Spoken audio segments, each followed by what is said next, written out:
Who are today's hot young A-list stars? Do we agree with that recent Hollywood Reporter article naming names, but not in a bad way, I suppose, in a very positive way, to name names, giving us a list of the A-list young stars in the movie world, but should they all be there? That is the crux of today's discussion on this episode. As you well know, there's plenty of games and more fun stuff, as well as we welcome you all back to the madness.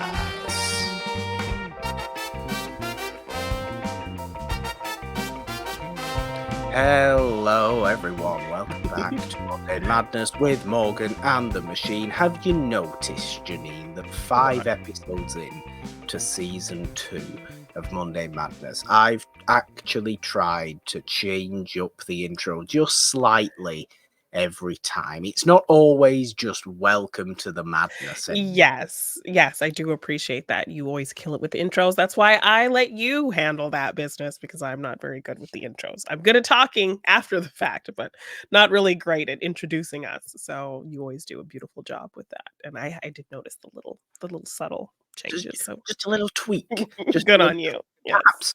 Perhaps it's like we might be tweaking this this list that the Hollywood Yes. Reporter did Most bring out. definitely. I know we're kind of a week off that, but that's how we work on Monday Madness. That's how we Yeah. have to work on Monday Madness. We keep it, as we call, semi-topical on this Yes. show. It's great. We love it. But I suppose the most important question to ask right at the beginning of any episode of Monday Madness, Jeannine, is sup, Jeannine? Quite a few things up with me. Obviously I've still been doing my Spider-Man Mondays. So we have moved into the Tom Holland Spider-Man film. So the recent one that I watched was Spider-Man Homecoming, which I forgot how good this movie is and how good of a Spider-Man movie is. I would actually say it's a perfect Spider-Man movie, except for Ooh, the 8 years later mistake that they threw in there, which they did later say it was a mistake because it just didn't line up with the timelines. I don't know who screwed that up. it's Um, a pretty but big thing for them to right? actually mess Exactly. up. It totally messes everything up. So I just love kind of the nostalgia of it, that it was really pulling from 80s, like teen high school movies. It really had that feeling. Tom Holland, the first Spider-Man to really feel like he's somebody in high school.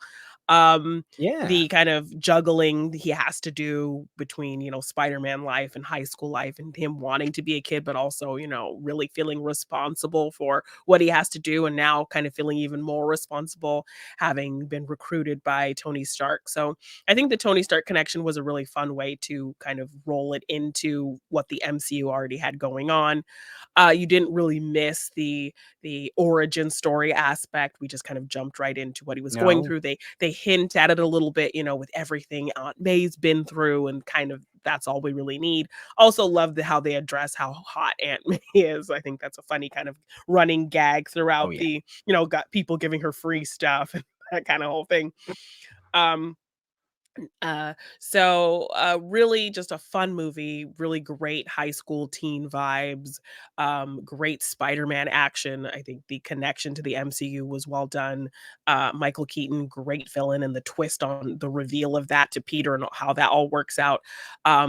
Amazing acting from Tom Holland, particularly in that scene where he's down and out and he's crushed by all the rubble, and Oh them kind of yeah. pulling from that really popular comic panel of him having to, find his own strength. And it's not with the Tony Stark suit, it's with his little crappy suit that he put together Yeah. himself.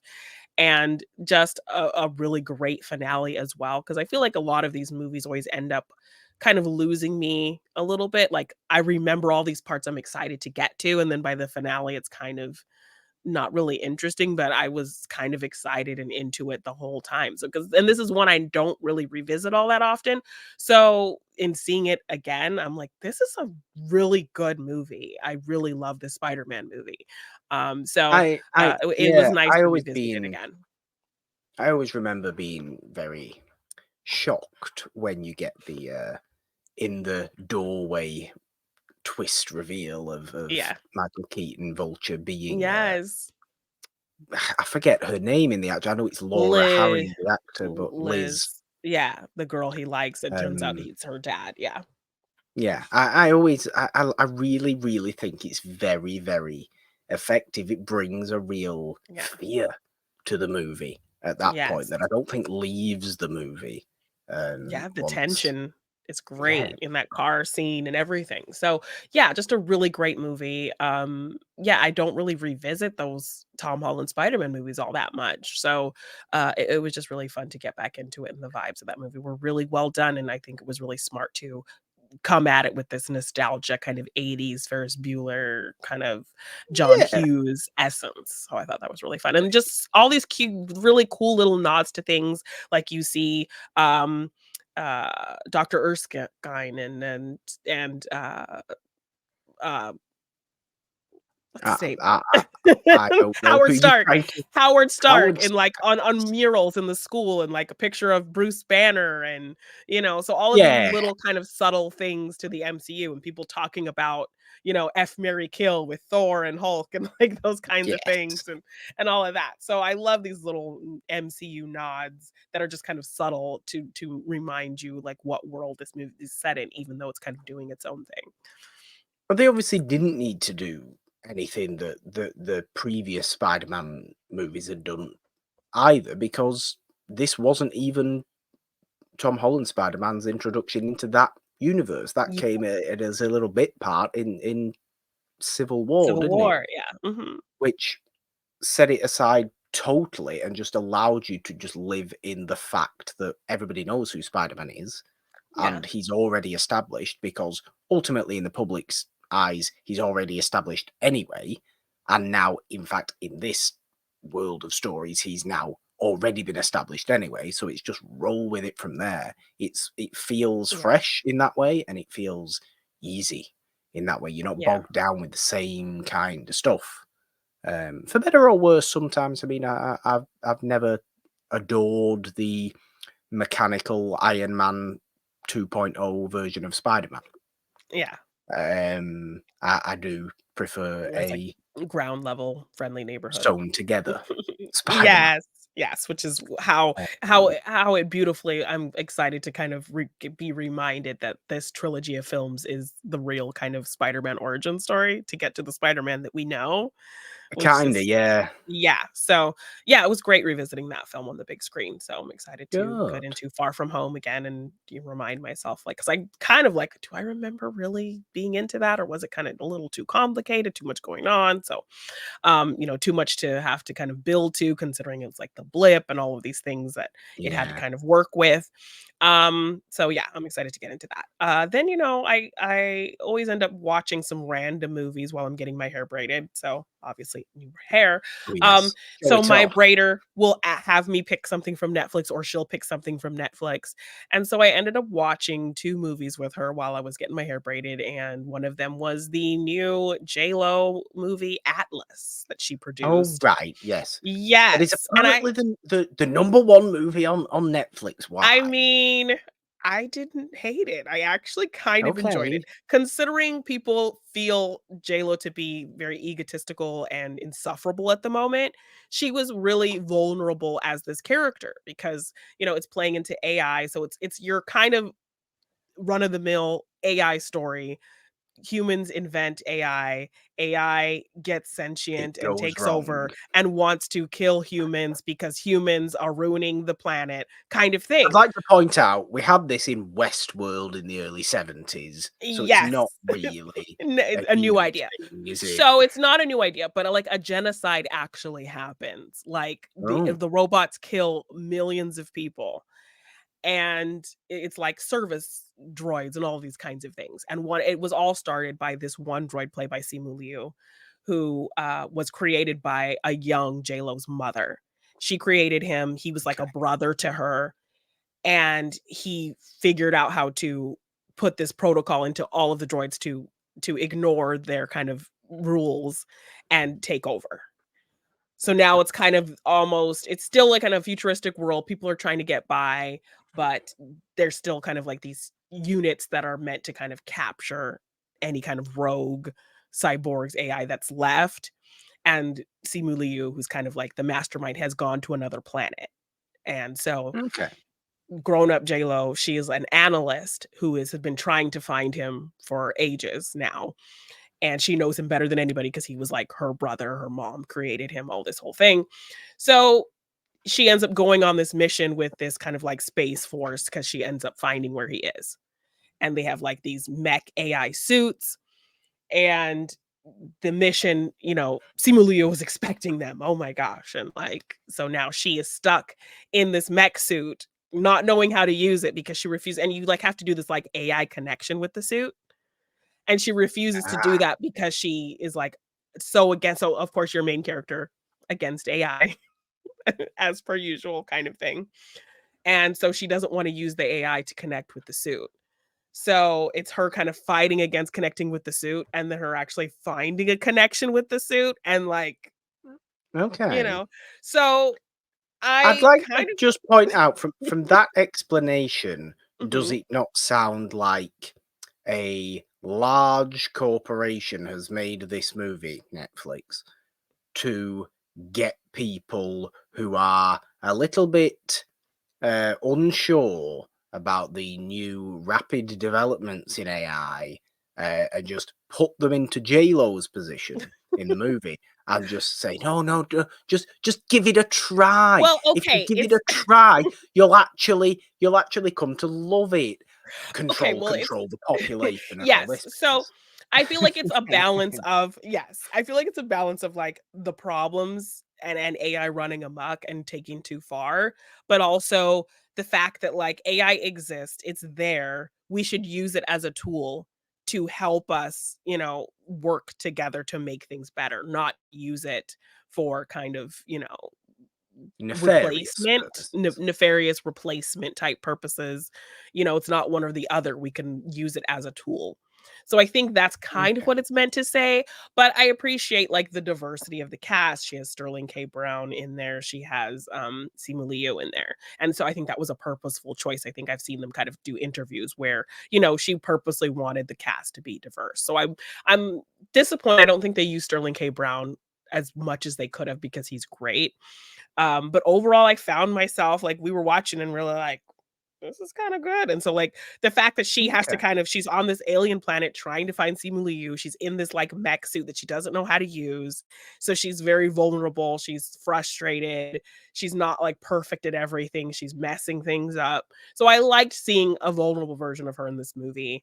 And, it had very much of your stereotypical things, but I was kind of into it. I didn't hate it. Okay. Yes, What's and this then other movie? a terrible movie. So this is a A was a very terrible much movie. straight to VOD, like, a preview show, so we decided to watch it. It was called Security, like the most boring title ever, with Antonio Banderas. He's like a vet who's come back No, we home. like He can't yeah. Antonio Yes, Banderas. and he looks really good in this movie, and it was, like, from 2017. Um, he is like a vet, like a veteran. He, is looking for work. He's driven hours away from his family, his wife and his daughter, so he's kind of estranged from them because he's just been going to other places trying to find work, and he can't get a job, so he ultimately ends up getting the job working this really crappy shift at a mall.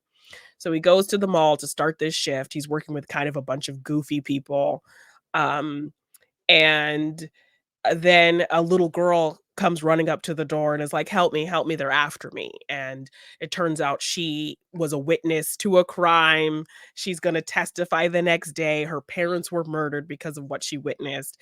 Ben Kingsley and his crew of evil Ben people, Kingsley. yes, come to this mall to get the girl to kill her. And so Antonio Banderas and like the goofy mall people have to work together to protect this little girl, right?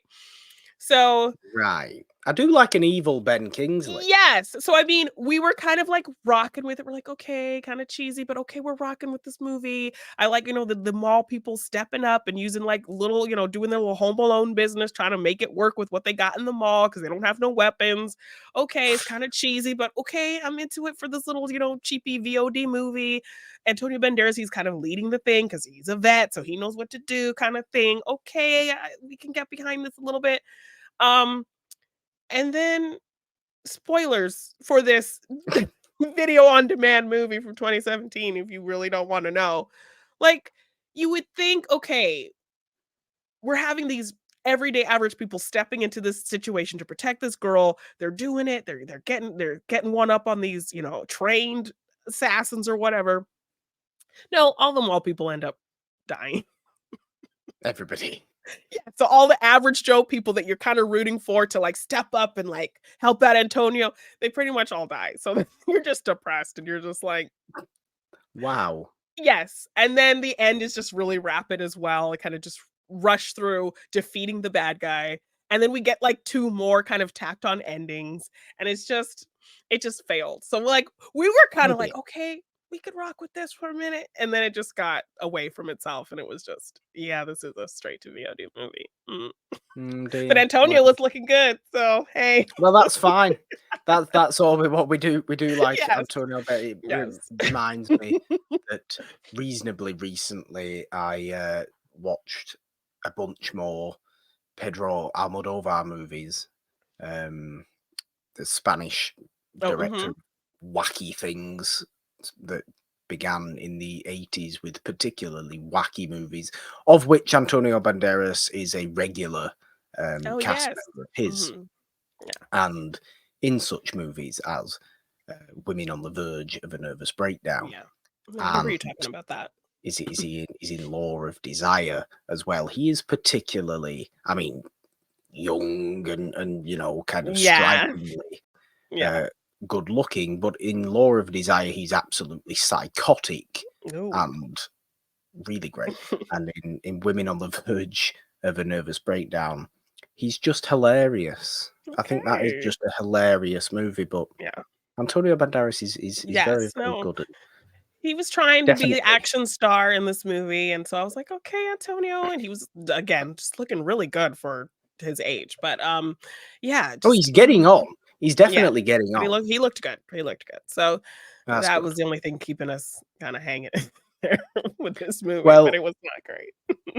I may have, a couple of months ago, I think now started watching a few more Almodovar movies, and that was very nice. But as I said last week, I was Mhm. started my auto The auto preminger premature, slot, yeah. of noir movies, 3 noir movies. I watched Fallen Angel, or I spoke about Fallen Angel last week. I finished the set. There was only 2 more Oh, movies. okay. Whirlpool, which was a little bit of a, I mean, Gene Tierney is the lead of that. We like Oh, Gene yes, we Tierney, love Gene Tierney, obviously. yes. But that is, I mean, Gene Tierney's kind of goes a little bit insane. It's one of those mixes of heightened melodrama Mm, and noir, okay. a la Possessed with Joan Crawford, where your leading woman is that badly treated by everybody else in Ooh, her life that she ends up becoming insane to a degree, and okay. she ends up or just heavily manipulated. And it's all very sympathetic towards her, of course, but she ends up being at a murder scene, quote unquote, and with no, because she completely forgets why she's even supposed to be there. There's hypnosis involved as well. Jose Ferrer plays a hypnotist in the movie. That she can't have, she doesn't have an alibi as to why she was there at that Yeah, time, even though she can't remember being there at that time. And it's all a bit weird. kind of mixed It up. was a decent movie, but it Okay. was definitely a you know definitive version of the mix of heightened kind of women's picture melodrama with Okay. Yeah, I was gonna say, is it, one of those woman's yes, pictures? I would definitely refer to it as that mixed Melodramatic with woman just running around like, "Oh, what's happening to me?" mixed with noir. Okay, okay, Um, but okay. where the sidewalk ends, that was Whirlpool. Where the Mm. sidewalk ends, which was from 1950 as well, is was a nasty, nasty movie, a lovely little movie, real harsh police Yeah. detective movie. With Dana Andrews and Gene Tierney. So we've had Ooh. Fallen Angel that I watched last week, which was Dana Andrews. Whirlpool, Gene Tierney, and then they finally both in Where the Sidewalk Ends again. Obviously, they were in Laura as well. That was Yeah. Preminger before all this. But Where the Sidewalk Ends, I really kind of vibed with as a noir. Just Okay. a very nasty police noir. And I think Ooh, I like police those. noirs are perhaps the most typical kind of film Yeah. noir. You're dealing with crime, you're dealing with investigations, you're dealing with brutal detectives who are getting put down in their own department by new Lieutenant Carl Oh, Malden yeah. with a massive Mhm. nose. Do we have femme fatale in Um, there? well, in a way, it's Gene Tierney. It's not really fatale in Okay. that way. Um, it's just again, it reminded me of how much I should be watching more Dana Andrews movies because he is so captivating as completely detestable characters. Even though he doesn't look it, he looks quite like a nice, Yeah. pleasant person. Mhm. Um, but I really liked that. So yes, Nice. Okay. applause to those two. Yes. I should say as well. Last week, I know we're a week out of it, but I can't help mentioning it as well. Somehow Manchester United won the FA Cup. Yay.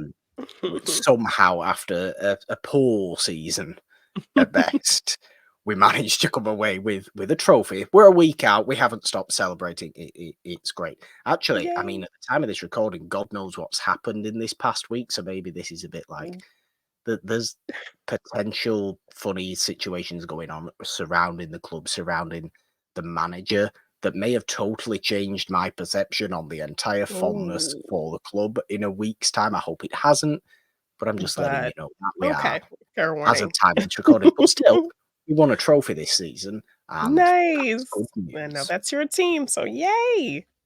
Good, good. Also, as predicted, Doctor Who got more serious and Oh, yes. I know you were saying you wanted to see him play more kind of serious. much better for it. Like I said, those first the season started on a sillier front, Mhm. on a more Light. whimsical kind of Yeah. front, and I needed it to get intense and serious. And episode 3 was just pure tension sci-fi, tight, lovely stuff, kind of one location, really, really tense sci-fi storytelling. Okay. And the fourth one was a mix of folk horror and political thriller. The episode 4 that really worked well for me. Very supernatural, very kind of mystical. It was Dr. Light as well, while in Shutigatwa, I think, was finishing filming Sex Education. Mhm. They had basically Millie Gibson do this entire episode on her own. This isn't a new thing for Doctor Who. This happened in Russell T Davies' previous run when it was like budget cuts Yeah. and that sort of stuff. Yeah. You So know, they kinda work restrain around, yourself. yeah. But that was great as well. And I know we'll have got episode 5 at this point as well, which looks to be quite interesting. Maybe on the more fun side again, but or maybe Okay. tongue-in-cheek side of a little bit of a Black Mirror-ish condemnation of social media, which I kind Okay. of like, and the obsession with image and that kind of stuff, Yeah. which is always great. Yes. It's always great. And you just have Ooh, I that like Doctor Who spin on it. yeah. That's the best kind of Doctor Who. You have singular kind of stories that just happen to have Doctor Who elements to them. Yeah. They're the best ones. You can't make it too focused on whatever happens in the world of Doctor Who because the world of Doctor Who is Yeah. too messy for that. Yeah. It's way too messy for that. It makes too little sense for that, but it's gone in the Bringing him direction into I want okay. it to. So yes, Okay, I yes, yes, like yes, yes, yes. that. I like that. That's I very good. just have That's all I had to say on the okay. so I just had one little bit of a debate to settle. Like, well, just to ask me if I'm maybe reading these situations wrong. So I saw okay. 2 back-to-back TikToks that just kind of gave me these vibes of like racist microaggressions. Oh, dear. Um, yes. And so I wanted to kind of just touch on that. So the first TikTok I saw was somebody sharing their X-Men fan cast. So I'm going through the fan Right. cast and I'm like, okay, everything seems typical. Then they actually had um returning characters in their list as well. So they still had Josh Brolin as Cable, Ryan Reynolds as Okay. Deadpool, Daphne Keane as X-23. I think the guy who voices Colossus, they still had him, Right. like, so they didn't even like recast it with like an actual person. And then we got to Domino, and out of all of the returning characters, she is the one they decided to recast. So we all know she's played by Right. Zazie Beetz, a biracial Yes. woman, Yeah. and somehow that was the only person they felt like they needed to recast, and so they used, what's her name?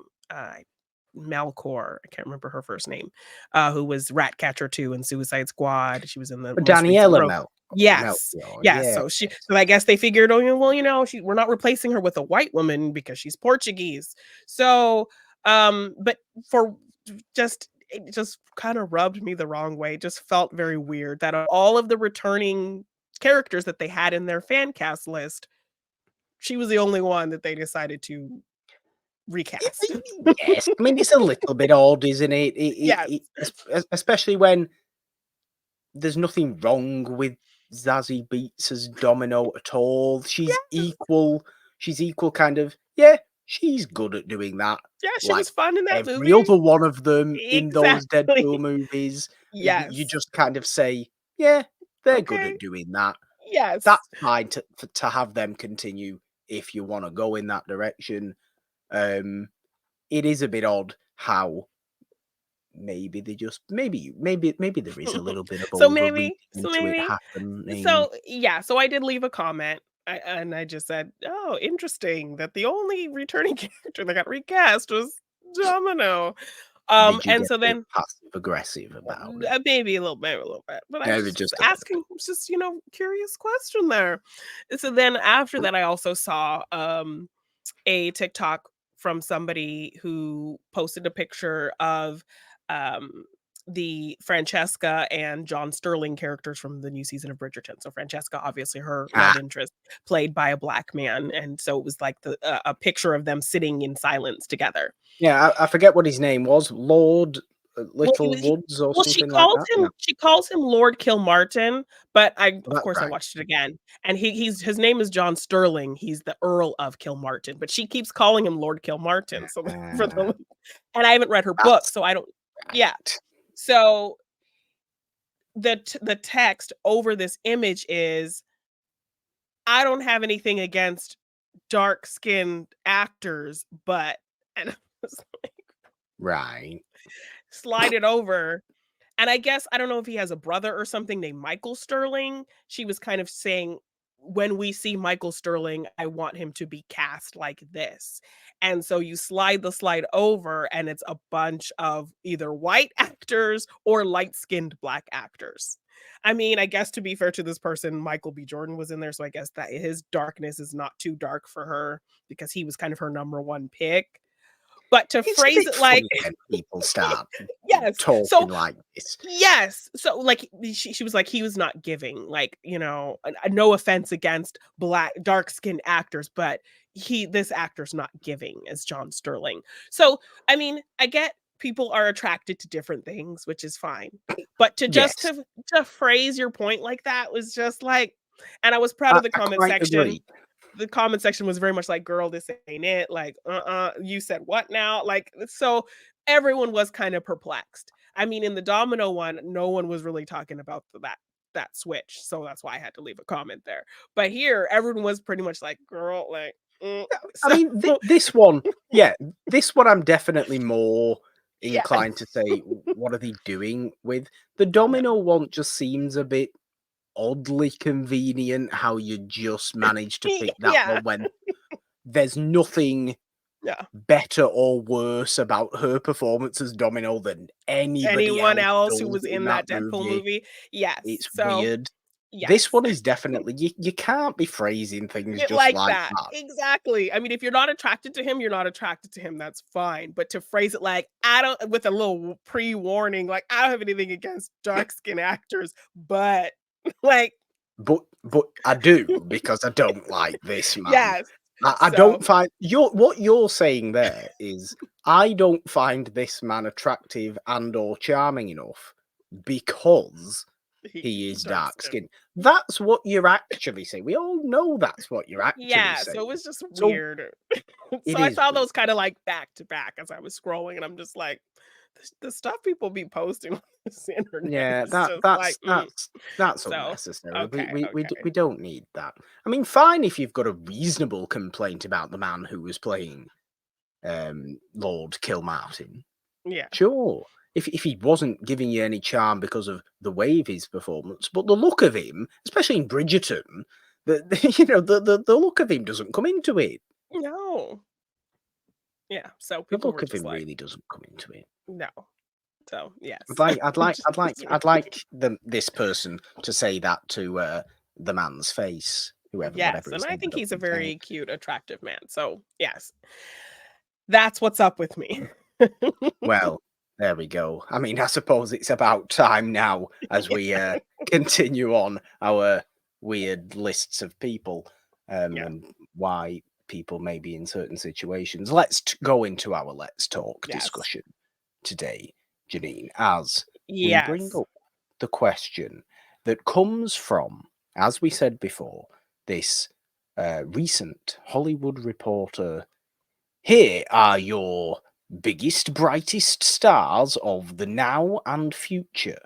Yes. Or exactly how they phrased it was Meet the in new relation. A-list, the 10 young movie There you go. stars taking Hollywood by storm. Yes. So we're asking the question today: who are today's young A-listers? Are these people? Is this list reasonable? Yeah, Are so the following people that Janine are going to list rapidly, and then we'll go into them? yes. So they have the list and they all gave them kind of a little moniker. So we have Austin Butler, the golden boy, Timothy Chalamet, the sure thing, Jacob Elordi, the shy heartthrob, Paul Mescal, the art house prince, Jenna Ortega, the Gen Z obsession, Glenn Powell, the megawatt smile, Florence Pugh, the chameleon, Sydney Sweeney, the hustler, Anya Taylor-Joy, the genre queen, and Zendaya, the unicorn. So, I gave little little facials. uh, physical Cute. physical Yes. reactions to that. Not that anybody listening to this week's episode of Monday Madness will have been able to tell, but that's why you're not getting the full video experience as Yes. those watching today's episode of Monday Madness on the It's a Wonderful Podcast YouTube channel are subscribed, ding your notification bell Yes. on the YouTube channel, of course, or if you are just listening on the podcast, subscribe wherever you get your podcast on all major podcast platforms. I have to throw that in there, don't I? Look, there's names on that list, Janine. If you want to give them a cute little moniker title, I think okay, sure, maybe that's just their prerogative because they have to structure their article in a certain way. Whatever. There's a few names on there that I am all for. Absolutely have to be on any list of today's young A-listers, the top of the top, the definitive movie stars of the era. And there's people on there who I think are great, but aren't Yeah. on that level. And there's one or two on there that I'm thinking, no, let's not have them on there, please. Yes. I mean, I get why they're on there. I get the list. I can see why people would see them that way, but the list is very conventionally attractive, very white, Oh, it and is. very straight. So there's not a good kind of diverse mix of people who are actually taking Hollywood by storm, who are doing big things, who have projects coming up, who have been on our feeds, on our TVs for all of the great things that they have going on and the kind of cultural kind of pull they have at the moment that aren't I mean, on this list. they're calling these people like young A-listers as well, and sure they are young, but there are some that are older than others here, like Yes. reasonably older than others. Yeah, like, Uh, so I actually have a few picks of my own that I would have included in this list, and so I was kind of like, "Oh, are they gonna be considered too old for this list?" And I was kind of looking at the age range, and I'm like, "Glenn Powell has got to be at least in his, like, 30s," and Glenn Powell is 35. So, because of Glenn Powell being 35 and on this list of young people, all of my people might be a little close to 40, but they're all under 40. So, okay, I yeah. mean, I don't. I'm I'm gonna sound terrible at this. I don't have any reasonable kind of replacements for these people, That's okay, but that's okay. I got you. I'm just giving my reaction Okay. to this particular Yes. So tell list. me, like, kind of who And you think maybe doesn't need to be on there, because I know well, you look, kind of said that. what you said before um, about it being very kind of conventionally attractive, very very white. Sure, I mean I think we've got what Zendaya and Jenna Jenna Ortega. Ortega Yeah. in there, which fine, okay. If it happens to be that all the best A-listers of today happen to be white, and you just say factually that here they all are, and everybody kind of goes, can't really argue with that. That's on the industry's fault. That Yeah. that's the industry's fault. But I don't think we are at that. I think there's plenty of other black people, Asian people, people from everywhere who Yes. are doing wonderful things on a similar level to some of the names in that. Now, your two that stand out for me, your three that stand out for me in that are Florence Pugh, who I think is the definitive movie star of this era. I Yeah. really, really do. And I mean that in the sense that she has an old Hollywood movie star aura about her. People are absolutely obsessed with her wherever she goes, Yeah. and just has people fawning over her at any photo shoot she does, any event she is at, any festival she's at, any movie premiere, absolutely everything.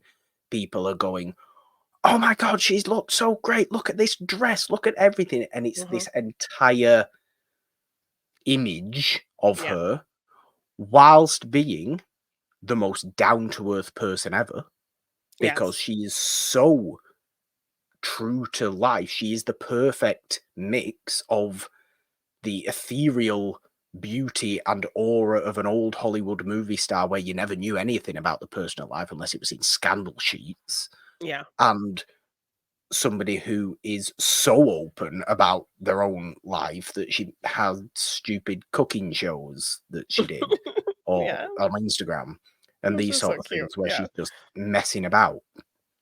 Um, she is the perfect mix of modern celebrity and absolute larger than life movie star, as well as being a top tier actress, Yes. which is so important in this sense as well. I think she is absolutely the definitive movie star of this era, and in everything she seems to have done, everything she is, people go to. Whether people go to watch movies is another question, but Yeah. she has been able to sell movies based on the fact she's been in them. And that was kind of like always a 90s thing with 90s stars. Like you would say, I'm going to go see the new Arnold movie. I'm going to see the new Julia Roberts movie. Like it was the name of the person that was the movie, not the movie itself. Yeah, And I think everything you said about Florence Pugh can be wholly put on Zendaya as well. The fashion thing and people I would agree. loving her and loving her as a person, just being loving her and her relationship with Tom Holland and them together, just kind of I would elevating her to agree. this status that people really care about her, The being reason able to I'm do it putting the all, the superhero movies and the dramas and yeah, going to see her movies, and that whole kind of I thing think as well. being massive name movies, being little weird indie things, being a mix of all these genres, absolutely they're Being a similar fashion in that icon, yeah. completely. I just happen to think Florence Pugh is a better performer than Zendaya Okay. is. I really, really enjoy Zendaya, and I mean, God, Challengers has done phenomenally well, hasn't Yes. it? But I don't know. Maybe this is Well, personal just preference. Maybe it's the fact that Florence Pugh has a trademark, which I'm going to do for everybody now watching. That those listening won't be able to see the Florence Pugh frown. oh, yeah, she does have her Everybody frown is likes the so Florence yes, Pugh it's so frown. cute. It's Um, a trademark. What did old Hollywood movie stars have? A a trademark, trademark. Yes, essentially. that's very true. That Florence is Pugh very has true. And then I think Zendaya also kind of on the producing side, I think she produced Challengers, she won Emmys for her work on Euphoria and also was producing on yeah. that show as well. So in kind of the behind the scenes, taking that initiative of running Hollywood in that way as well, I think also is a valid thing to have on this list. Same thing with Sydney Sweeney. She, her movie, Anyone But You, very successful, a film she produced. Getting Immaculate Made was something she produced as well. She has this upcoming boxer film that people are really Yeah. looking to her to really kind of do great acting and performances at. So, I would and need then to see. obviously the looks and, her looks and how, gorgeous she is and whatever is kind of the biggest thing that people always talk about her. Yeah. So I would need to see this boxing movie, um, and for it to do well, that I assume and hope it does, to put Sweeney close to the level of these other what two. Yeah. yes, of And what you're for kind of God's seeing. sake, what I'm saying about, me preferring Florence Pugh to Zendaya, I mean, there's not much in it. I think Zendaya's wonderful as a Yeah. performer as well. I just think Florence is a level above everybody else on this list. I really do. I mean, maybe the only person that comes close is Chalamet. As much as I've given Chalamet a little bit of a nudge nudge stick in the past for looking like a Dorito or a nacho or a triangle, which I think he still does as he grows slightly older, he still Yes. has a The certain pointy triangle, quality about him. pointy face, yeah. He's a very, very enigmatic performer. He's a captivating presence. He's able to sell movies. People are obsessed with him. People think he's absolutely gorgeous to look at. Yes. Um, he's also a great actor. He has at times been considered to maybe do the same kind of thing in every single movie he does, but Yes. somehow he makes it work. That is not a bad thing either. That's his trademark. He's acting like that. That has worked for many, many people in the past. Many of the great movie stars have Yeah. essentially played the same thing in every single movie and made it work so well for whatever particular movie they're in. He's done a wide variety of genres. I would like to maybe see him do hard horror. I'd love that, like Yeah, I really think he could nasty pull that stuff. off. Yeah. Because he could. He's intense enough. I mean, Bones and All was kind of on that Yeah. level. Mhm. I suppose it was Cannibalism, the movie. Yes, yeah. Um, maybe it was. So maybe that's his style of it because it's slower, it's softer, it's kind It's of very artsy as well. Yeah. I mean, I saw somebody kind of break down this list as it's basically the cast of Euphoria and the cast of Dune, like, true. essentially. That is Yes. true. But Yes. people I would incorporate into this list. Firstly, to kind of just mix it up a little bit, Are we you have Jonah. replacing people? Who are you replacing? I'm not replacing anybody, but I think these You're are just adding to also it. Yes, that's I'm good. either adding to it or people that I could have seen on this list, Okay. as well. Had the 3 authors of this list not been all white people. Um, No. Jonathan Jonathan Bailey, you know, gained great no, great gained great popularity with Bridgerton, obviously, season 2, his season was Sure. very popular, put him kind of in people's eye line. Um, and, he did Fellow Travelers, this gay love story that got great reviews as well. Um, and he's also going to be in Wicked, that's gonna be a huge thing. Oh, is he? I Um, didn't. Right. Yes, he's a lead in Wicked, and he also just got the lead in this new Jurassic World movie, so he's branching into popular Okay. franchisable things. Okay. So, definitely think, he's in everyone's eye line, he's attractive, people like him, a gay man doing his thing, also fashion icon Yeah. as well. So, definitely, and he's 36, so he's a year older than Glenn Powell, who was on that list.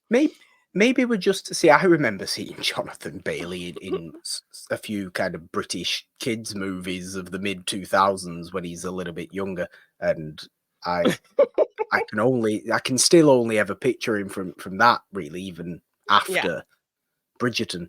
Um, I think some of these as well, and I think as much as I like Jonathan Bailey, we are talking about levels within this list anyway, Yeah. and he is definitely on the I want to see him continue to Well, progress. that's what I'm Whereas we're saying. talking about Zendaya and a Florence Pugh, they have progressed so Well, high. that's What is what next I'm for them? The only thing that's next for them is the top awards. yes. That's the only thing next for them, and I think that's maybe where I'm considering today's young Well, A-listers to that need and to that's be what I at. would consider, like, the people who have already gotten these nominations, who have already and are continuing to do things. But because this list also includes people who have upcoming things, who are doing Yeah. something like Jacob Elordi, like, what does he have that's big coming up next? He had his big moment with Saltburn, he had his big moment in Priscilla, but what is he doing next? Aside, from just being seen as this cute, sensitive guy kind of thing. He hasn't Why gotten is nominated for any awards, anything like that. Um, why is Jacob Elordi perfectly fine? Don't have any issue with Jacob Elordi whatsoever. Like the man. Why is he in that? And where's Barry Keoghan? yeah, because he Or actually got Keegan? war like Oscar I can't say his name insultingly wrong when I'm actually talking nice because I about him. mean, Where is Barry Keoghan? yes, like he was the lead of Saltburn. He was kind of the most talked about thing about that movie. He also has the Oscar nominations under his belt. So, Yes. yeah. So Banshees of Inisherin. because they did include people who are kind of on the cusp, but in the populist lexicon, that's where kind of I felt like I could kind of pick some of these people who maybe don't have the award nominations, who haven't done a ton of movies and things like that, Yeah. but they have upcoming things, and right now they are kind of on everybody's lips is kind of what But I was where my head was at because of their kind of barometer of their list. So and I think I that's get what you're absolutely saying. fine. I think that's I get what absolutely you're saying. fine. I think this list should have purely been made up of people who have this influence, who are doing maybe things behind the scenes, who have all kinds of upcoming high marquee projects, who have been nominated or have won big awards and things like that. But this list is not that. It's kind of this mishmash of just who's hot and who people are talking about. So Yeah, this is what I mean. I just think we have to be kind of careful when we when we use the say term A-list, A-list. yes, yes. So Because I'm kind of going off of I only yeah, I only think there is a tiny handful of young A-listers yeah, today. I mean a tiny handful. They're on this list. They're on this list, yeah, sure. But there's people on this list. Everybody on this for the most part, everybody on this list I kind of I do enjoy. Absolutely. But they're at so many different levels in their career, and there is exactly. odd people left off, like Barry Keoghan, who surely is on that same level of a. I I mean, he is almost on a Chalamet-ish level, Yes, I right? mean, he was being talked about so much because of Saltburn, you And for know. quite a few years now, he's been building Yes. that up in weird little roles in a variety of genres. He's done Mhm. big movies, he's done Yeah. awards movies, he's done tiny little indie movies, he's done strange movies. Yes. He's got the variety. Where it's If almost you're like we've talking forgotten about about him. He just put social the A-list as well, he's dating, like, yeah, the biggest pop star right now in Sabrina sure. Carpenter. So, Yeah. yeah, I mean, so, yeah, my Why is he not there? And Elordi is on there, who's done yeah. 2 movies That are kind of well-known, talked about that we things. know of. Yes. So these 2 on my list are girls who have been in the game, who have been hustling for years, but are having a moment now. they've been around, they've been doing Okay. it. They just are in the moment now, and that is Nicola Coughlan and Keke Palmer. Um, Yeah. so Why Nicola, not? obviously not the typical body type that, of the people on this list. Not Gorgeous. movies either, really. Yes. Gorgeous woman of the moment right now with Bridgerton. And then I think just this promotional run, people getting to know her and see how funny Yeah. she is and charming she is and charismatic and sweet she is. Her advocacy, her wearing her ceasefire pin to all of these things, speaking up, talking about how her father, I think was like in the UN or something. So he kind of inspired her to always really, advocate for causes and things like that. And her not being afraid to kind of speak on those things. So people Yeah. are falling in love with her. Her show, the Big Mood, outside of Bridgerton, that she also kind of did around the same time, that's out now. Such a good show. She's playing, it's kind of this comedy show, her and her best friend of years, but she also is dealing with bipolar disorder and doesn't really want to take her medication to manage it.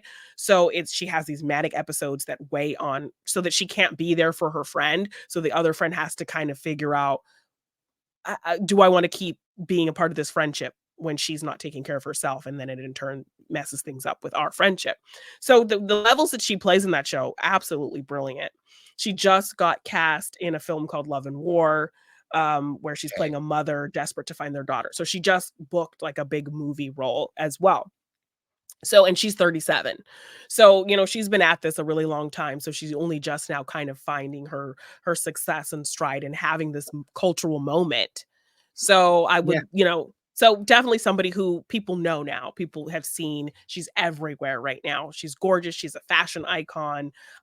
People are praising her for just being not your conventional body type. She's thick and gorgeous.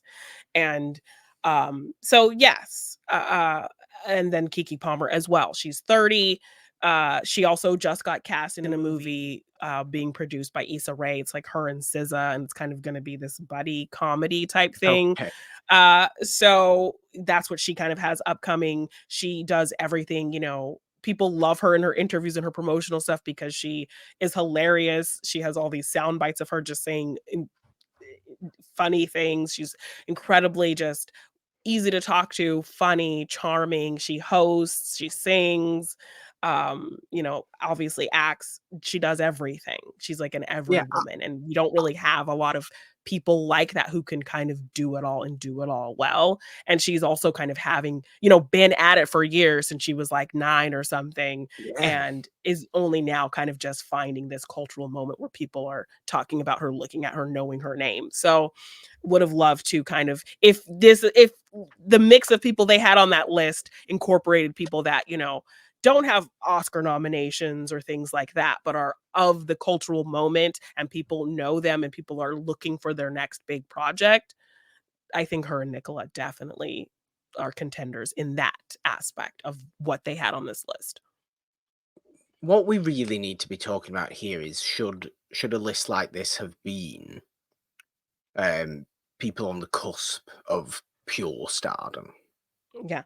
Because there's people on here who are way beyond that, way Yes. beyond that, Mhm. and there is people on here who are that, Are just now finding that stride, like Glenn Powell, who's like like been Glenn kind of Powell. who's been in kind of some big projects. People really like him. He's fun to watch, and he has He's more great. kind of projects upcoming. So, but He's he's great. only kind of now just establishing himself in things when these people have kind of already been Oscar nominations, Emmy wins, although that whole kind of thing for a while. So, Yeah. yeah, it's kind Can't of this can't weird they fault Glenn Powell. yeah, Want to see Glenn Powell continue the trajectory he's on. yeah, Absolutely. But again, he's not on that A-list level. He yeah, can't possibly be on that A-list yeah. level. And there's too many on this list who are like that. There's people you've mentioned there aren't on that, but belong in this list if this list is all Is about what people it on the cusp of something. yes, exactly. So, also I have Ayo Edebiri. She's 28, Yeah, obviously killing it with absolutely. The Bear, winning Emmys, and she just got cast in a movie, with Julia Roberts, Andrew Garfield, and it's being directed by Luca Guadagnino. So Perfect. Yes, she's Everybody needs a also Guadagnino movie. Look at Sharon. yes, and the film Bottoms, she was incredible in Bottoms. That movie was hilarious. So, um, yeah, I definitely think she is somebody who could fit into that list as well. And lastly, Hunter Schafer, a transgender Yeah. actress, also from Euphoria, like like Zendaya and Sydney Sweeney. Um, she was in the big Hunger Games movie. She has a horror movie, Cuckoo, coming out in August that looks really good. I think a lot of people are talking about. She has also kind of made the stance that she no longer wants to play trans characters. So, I want to see her just play whatever she wants to play. I think she's brilliant. I I think she's happen beautiful. I happen Um, to remember us speaking in the first episode of the new season of Monday Madness about the fact that people should not be pigeonholed into playing yeah, things that only they are. yeah, Therefore, well done to Hunter Schafer for yeah, wanting herself to play anything. This is yes, good. This is a yes, good thing. yeah. When it So, doesn't matter yeah, inherently to the character, to this is a good Then thing, let's specify. exactly, say that, yes, preface with that. So, yeah, I mean, those are all people I think would have made this list more. We have gay people, trans people, all different sizes of people, Yeah. black people. So, yeah, I mean, this list needed to be, I think, mixed up a little bit more, in terms of, like, what these people do, what they are, what they're going to be doing, and, Yeah, I do agree with a lot of what you're saying. And before we kind of briefly look at the last couple who you haven't mentioned from the list yet, I do want to speak about people like Hunter Schafer, who I seem to see everywhere on yeah, random social media things. People are always focusing on her,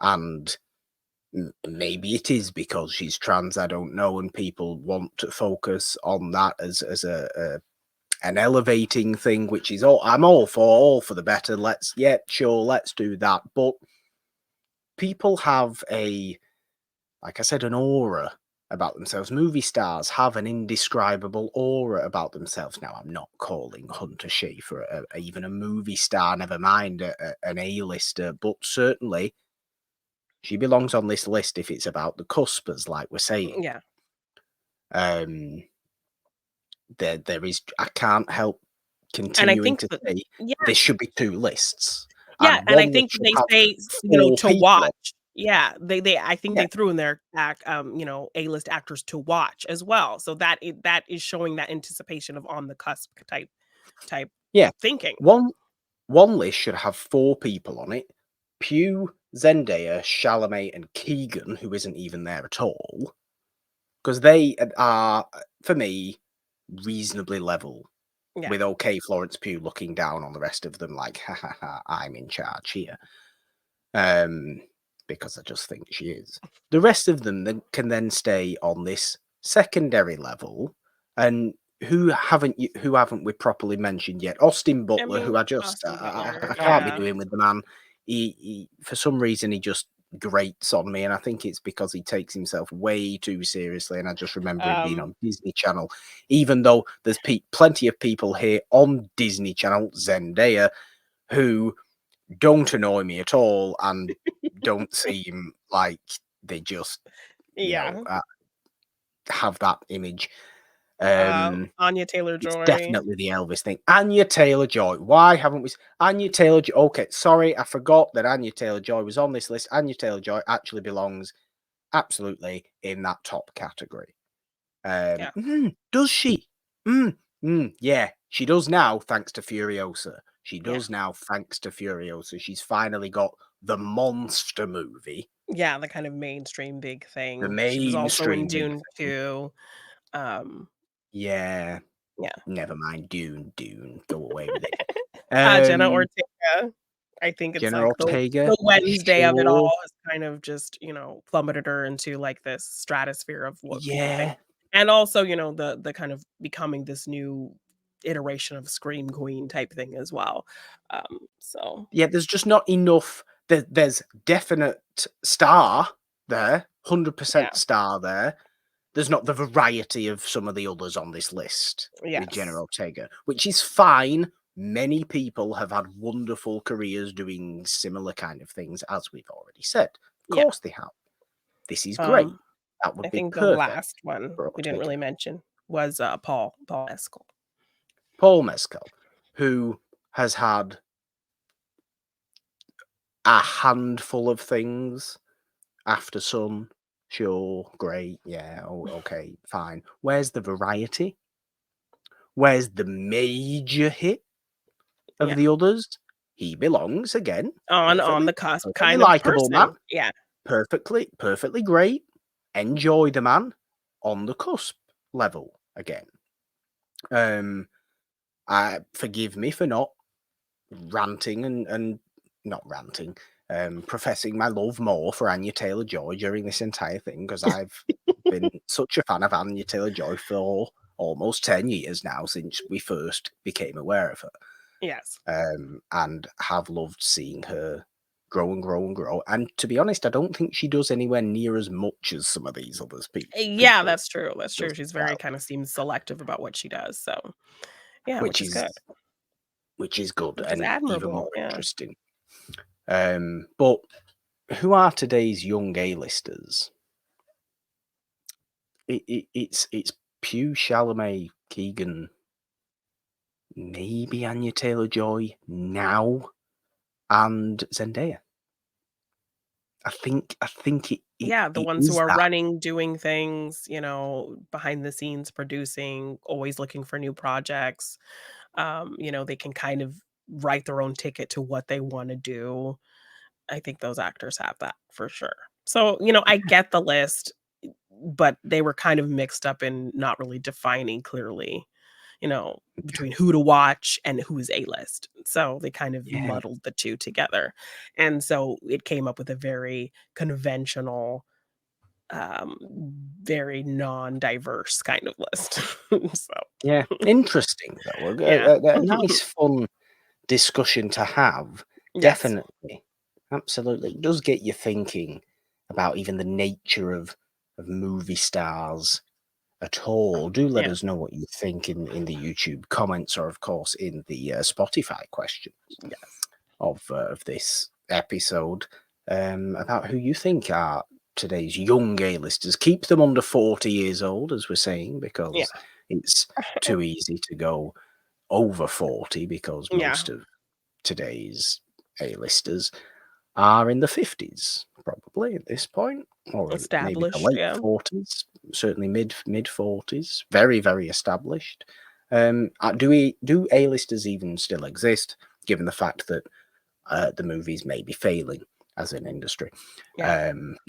There's something we brought up a couple of times in past episodes already on season 2 of Monday Madness, and hope we don't have to keep bringing up, are the movies failing? We don't like talking about that. Jeannine, let's play some fun and games Yes. to end today's show. We like some fun and games. I believe you have a game of 6 degrees for me, which I'm Yes. famously dreadful at, as people will know from uh, Monday Madness in the past. Yes.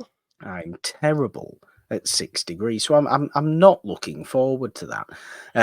But I am, really, because it's fun games. But I have for you, and I know you like to go first, and we don't even have to ask the question or anything like Yes. that.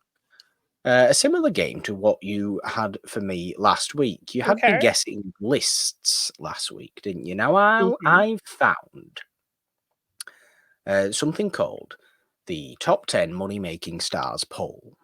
Now Oh, this is all movie stars based, in okay. light of our discussion there on who is a young A-lister. Now, the top 10 money making stars poll were polls on determining the success and kind of bankability, I suppose, of movie stars in themselves. And these were taken from various movie magazines, movie Mm. outlets, all for the decades and decades old. I think they started in the 1910s. Okay. These things, like really, really far back. But what we have here, it goes, so every year this would be a thing, and these polls would be sent out and compiled back in. Okay. So we have a few records of like who has the most years ranked in the top 10, for example, like that. Okay. And I'm going to give you the years, and I would like you to guess who they are, if you can. Okay. I'm just going to give you Okay. like 5 or so, Okay. right? I'm not Of going to go who through was the the entire thing. who was the highest paid Yeah. person in that time? So, yeah, and I'll clue And it it's up a like little young bit. So, Hollywood people no, this is very specifically, or just much. anybody? Just say. It's kind of anybody, but I'm going to give you the years so you'll be Okay. aware. Okay. The record holder, according to, I'd like to point out as well, my source for this is Wikipedia, so it might not be great. Okay. The record holder with 25 years ranked in the top 10 for these polls of most biggest money-making star, most bankable star. These years were 1949 to 57 Ooh. and 57 and 59 to 74. Ooh. And this man holds the record. You will hate this fact. There's a big clue. Okay. You will despise this fact that this man holds the record of 25 years ranked in these polls top 10. So it's somebody I don't like It's definitely who's somebody you been don't like. working from the 40s to the 70s. Yeah. Yeah. Early 70s. I mean, I can think of one person, but I don't know I want to say how his last long. movie was 1976. Oh, Known for one genre, really. yes. So Yeah. I'm gonna Maybe guess 2 John genres. Wayne. I'm gonna It guess is John Wayne. Oh, It is gross. John Wayne. It is John Wayne. Gross. Yeah. Mad, right, though? Yes. I didn't That's expect him kind to of be doing mad. so much well into his 70s, but His there. westerns Into the go good. 70s, yes. Yeah. Okay. Westerns just a very, very Do. successful movies. Lucrative. Yeah. Um, Now the record for the person who has the most years ranked at number 1 on these polls is a man who was there for 7 separate years. 1986, 88, 92, 96, 2000, 2001, and 2005. I want you to think about some of the movies. Think Okay. about some of the people who are bigger than big at this time. This man holds the record for the most years. Right, I'd like to point out these polls, I think, only go up to 2013, according to this Okay. that So I'm on. people who made this list in the 90s and 2000s. Yeah, so this is a man who has the most years ranked at number 1 with 7 years, and I've just given you the years: 86, 88, 92, 96, 2000, 01, and 05. I'm gonna say, what were the years in the 90s? 92 and 96.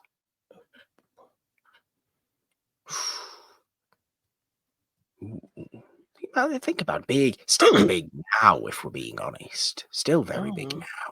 well, I wouldn't say big now. I was gonna guess Arnold's. I'm sure I called him a lunatic before. Maybe that was before the recording. I was gonna say Arnold just because I know, like, he was very smart in, like, the deals he made, like, he was literally Yeah? in Batman and Robin for, like, 18 minutes and got $1,000,000 a minute. Yeah? Uh, but I guess, I mean, that little lunatic clue, I'm gonna say Tom Cruise. It is Tom Cruise. Yes, it is Tom Cruise. The man who has the most consecutive years ranked number one. We'll get on to the women. We'll get on to the women. The man who has the most consecutive years ranked number one. 5 consecutive years. In fact, the joint.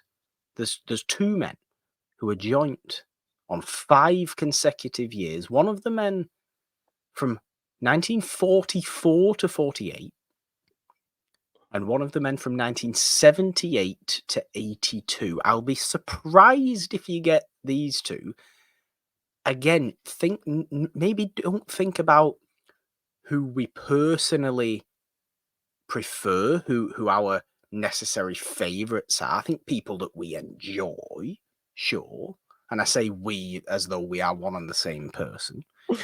But think about more so what movies may have just absolutely knocked the blocks off of box office sales in these times. In the 40s.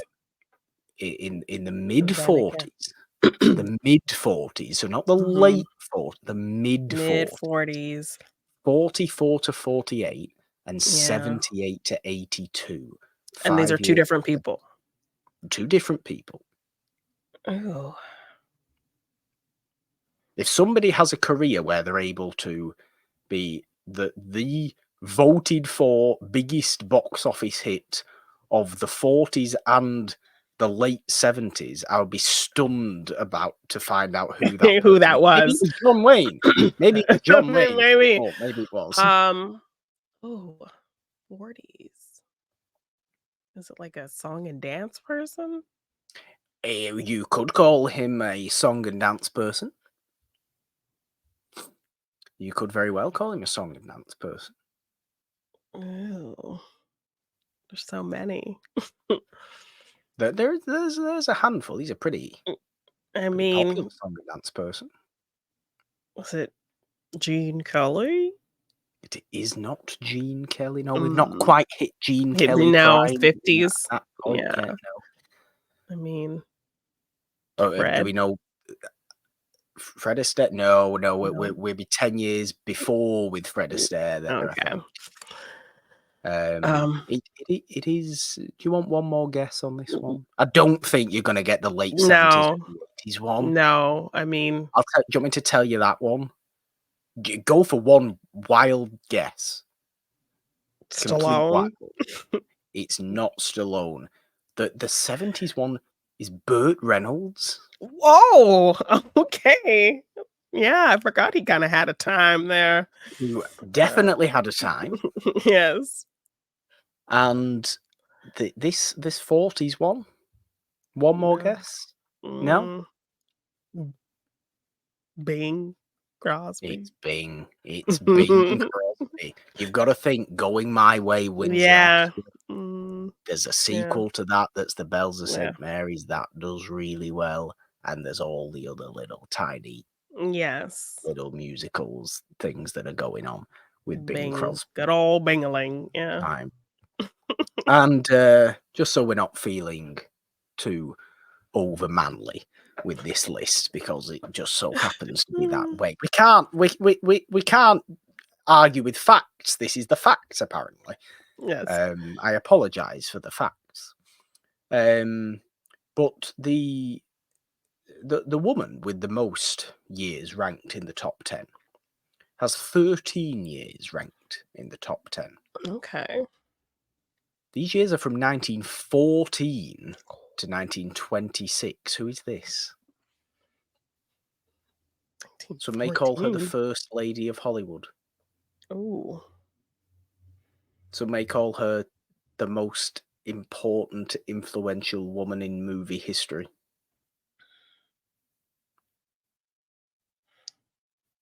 Has a nice house.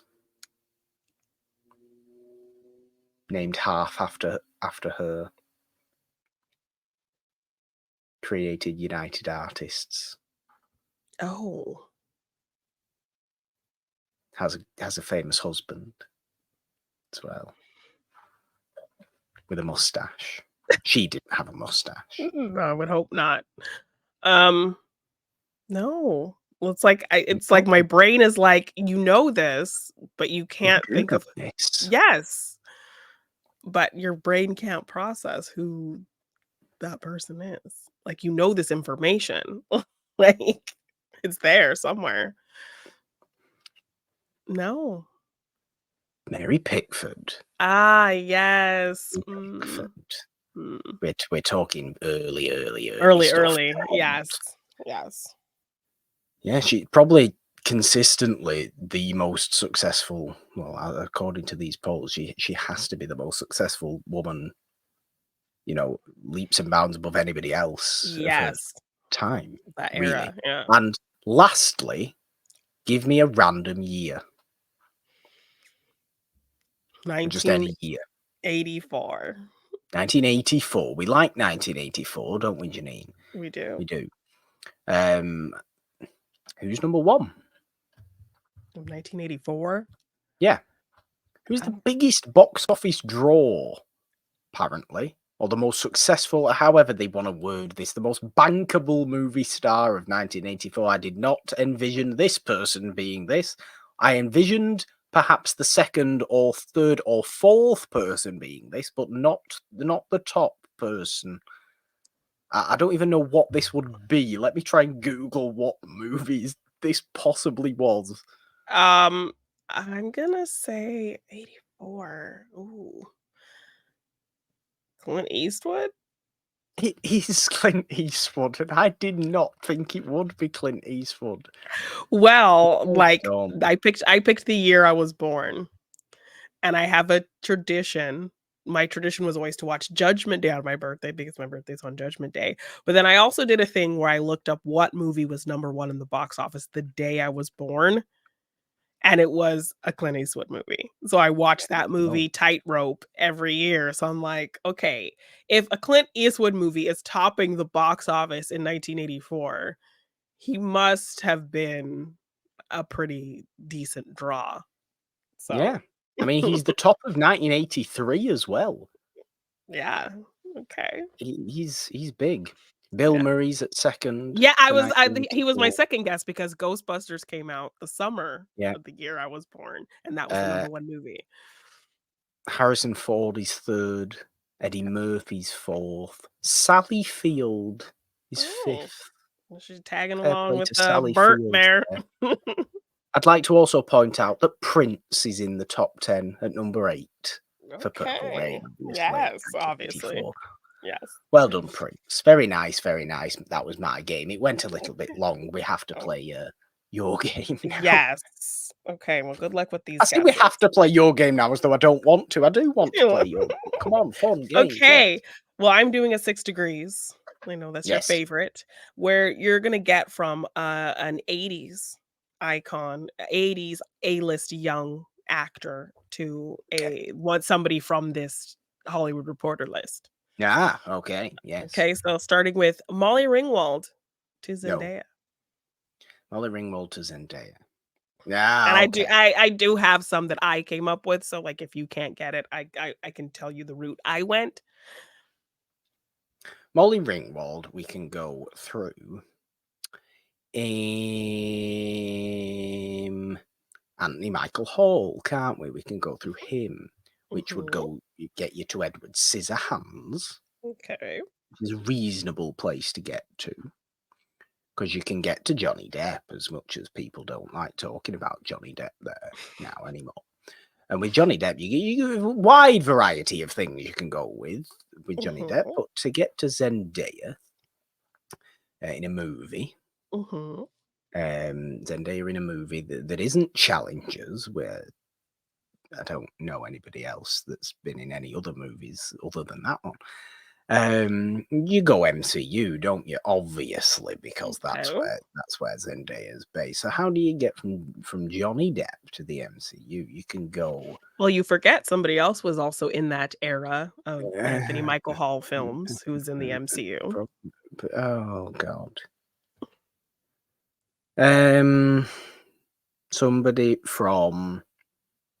Somebody from 16 Candles. No. Yes. No. No. Well, no. 16 Think Candles. about it. Can't talk about 16 Think Candles. about it. Anthony Michael Hall was in a movie with someone who was in the MCU. There was a I'm babbling now. This is why I hate this stupid, horrible I mean, and game. that's not even the route I took, so I could have Can I gone not sort of just stick faster. with my Johnny Depp route? Okay, do what you're doing. I was just trying to help. Please. And I naturally have to go to some sort of Pirates of the Caribbean, which means I can go with Orlando Bloom, which means I can get to Lord of the Rings. Big ensembles help me. Yes. I can get to Lord of the Rings nicely then, which means within Lord of the Rings and the MCU, there's got to be people there. I mean, there's Think, one. Morgan, for God's sake. I mean, There's do you want me Andy to give you one? Serkis. Andy Serkis will do. Okay. Andy Yeah. Serkis will do. He gets to there, which he's in Black Panther with Chadwick Boseman, who is in Civil War with Tom Holland, who's in Spider-Man with Zendaya. All Yes, right. Good job. Which my thing was, okay, Anthony Michael Hall was in Weird Science with Robert Downey Jr., who was then in Spider-Man Homecoming. Weird. I forget Weird Science. Yes, I do. which I didn't even think of. Mine was Breakfast Club, Anthony Michael Hall, Dark Knight with Christian Bale in The Prestige with Hugh Jackman in The Greatest Showman with Zendaya. Yes. I forgot about The Greatest Showman as well. That Yes. annoying movie. Okay, Michael yeah. J. Fox to Timothy Chalamet. Good job. Good job. Well, at least I actually got one. Yeah, Michael J. Fox to Chalamet. Michael J. Fox. I mean, you have to go. You have to go with Back to the Future because it just is in your mind. And you can go Chalamet. You've got to get to Dune somehow, haven't you? That's just a massive ensemble. I mean, there. you got to think about what else he's been in. I mean, I know, but Dune brings the ensemble. The ensemble means more avenues, and this is helpful for my mind. Fox, Back to the Future, Christopher Lloyd. What the hell am I talking about with Christopher Lloyd? Don't talk about Christopher Lloyd. Yes, talk about Christopher Lloyd. That's fine. Because if you talk about Christopher Lloyd, you can talk about One Flew Over the Cuckoo's Nest ensemble. Danny DeVito's in that movie. He's in Batman Returns with Michael Keaton, who's in the MCU. Therefore, ensemble again.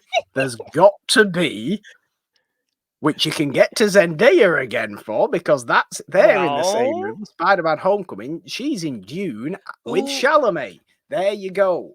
I've done it.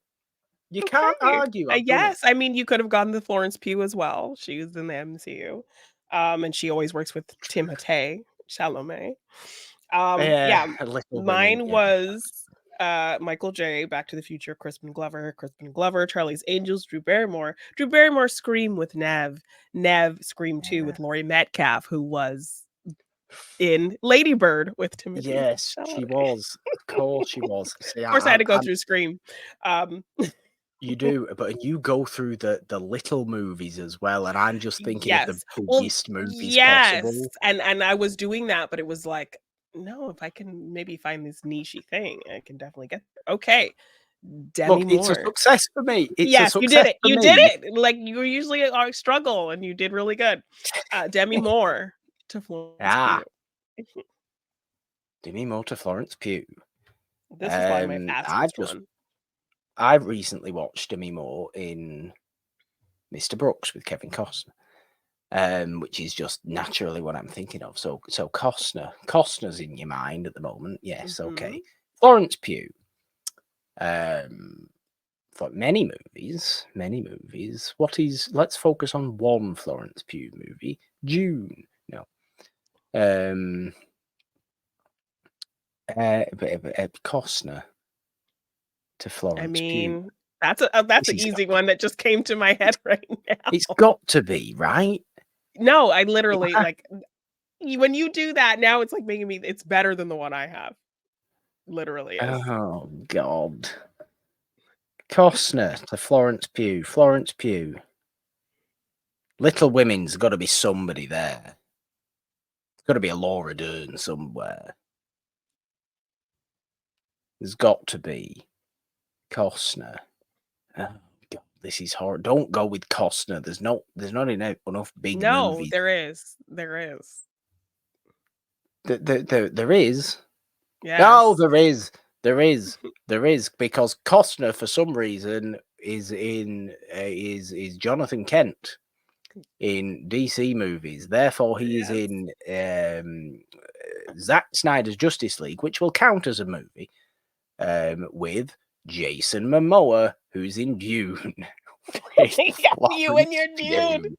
Okay, Yes. well, mine would have been I don't even Mr. like Brooks. Dune. Get away with it.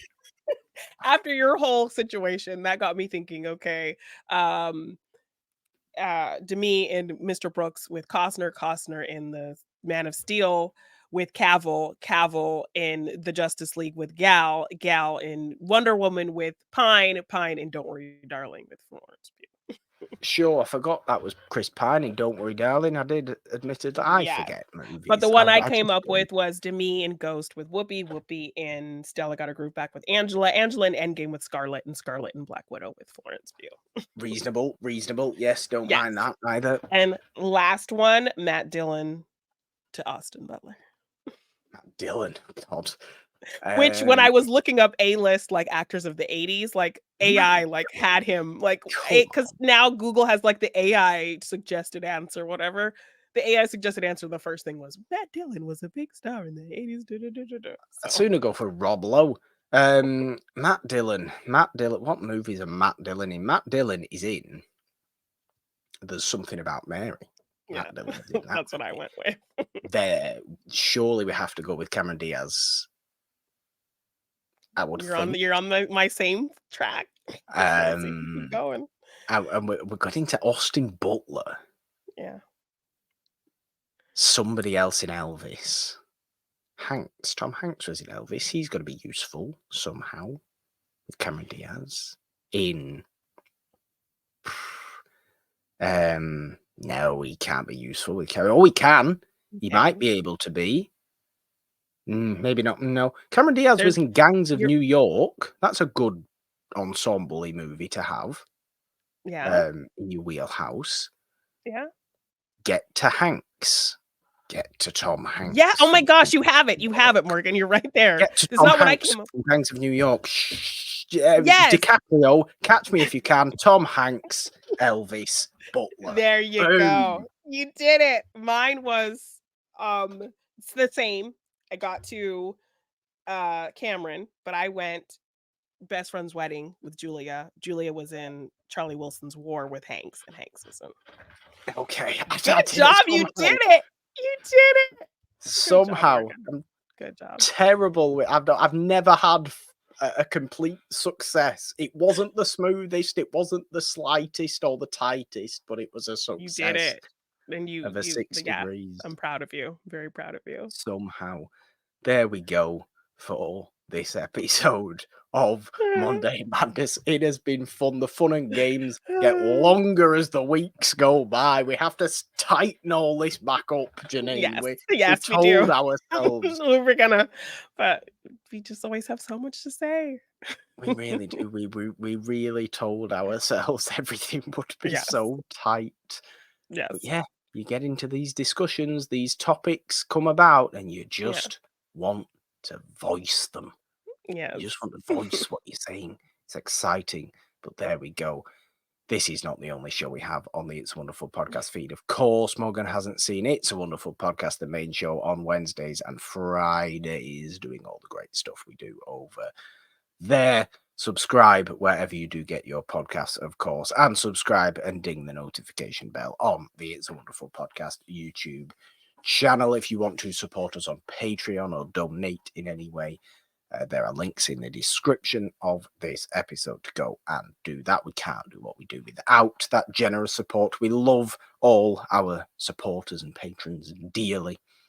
And if you want to follow us on social media, of course, on the app formerly known as Twitter, at It's a Wonderful One. You can find me on there at the Purple Don with a 3 instead of the E and the, because, Jeannine, 3 is the magic number. On Instagram, TikTok, and Threads at The Purple Dawn. All your trying to trick me out stuff is where. You can find me at Jeannine Devine _ on Twitter, Jeannine Devine on Instagram, TikTok, and Threads. If you want to get any merch for any of our shows, just check the description for the link or search It's Wonderful Podcast on teespring.com. And if you want to purchase any of my art in print form, you can find that at my Big Cartel shop, g9design.bigcartel.com. Well, there we go. I do not think there is anything left to say. Jeannine, count us down in the most A-list way possible, please. 3, 2, 1. Oh, that was very fancy. Bye. Bye. Hey, I can't do it.